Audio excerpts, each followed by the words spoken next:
২০৫ strike রেটে batting করলেন শামীম হোসেন পাটোয়ারি। বোলারদের দুর্দান্ত বোলিংয়ে দ্বিতীয় জয় তুলে নিল বাংলাদেশ। দর্শক, বাংলাদেশ বনাম ওয়েস্ট ইন্ডিজের মধ্যকার ৩ ম্যাচ টি-20 সিরিজের প্রথম ম্যাচে ৭ রানে জয় পায় বাংলাদেশ। আজ দ্বিতীয় ম্যাচেও অবিশ্বাস্য জয় তুলে নিল বাংলাদেশ দল। আজ টসে হেরে প্রথমে ব্যাটিংয়ে আসে বাংলাদেশ দল। ওপেনিংয়ে আসেন সৌম্য সরকার ও লিটন কুমার দাস। এদিনও আবারও ব্যর্থ হন লিটন কুমার দাস ও তানজিদ তামিম। তারপর দুর্ভাগ্যজনকভাবে রান আউট হন সৌম্য সরকার।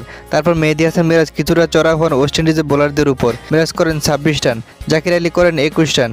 শেষ মুহূর্তে আবারও নিজেকে প্রমাণ করলেন শামীম হোসেন পাটোয়ারি। একজন ব্যাটসম্যান শেষের দিকে এসে ২০০ স্ট্রাইক রেটে বোলিং করবে, এটাই তো সবাই আশা করে। তাই করে দেখিয়েছেন শামীম হোসেন পাটোয়ারি।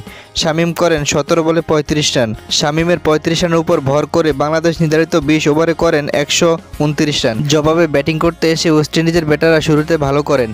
তারপর বাংলাদেশি বোলারদের সামনে আর দাঁড়াতেই পারল না স্বাগতিক ব্যাটাররা। এদিন স্বাগতিকদের হয়ে সর্বোচ্চ রান করেন রস্টন চেস ও আকিল হোসেন। ১৮ ওভার ৩ বলে ১০২ রানে গুটিয়ে যায় ওয়েস্ট ইন্ডিজ। ২৭ রানে বড় জয় পায় বাংলাদেশ দল। এদিন দুটি করে উইকেট নেন রিশাদ, সাকিব ও শেখ মেহেদী হাসান ও তাসকিন হোসেন একাই নেন ৩টি উইকেট।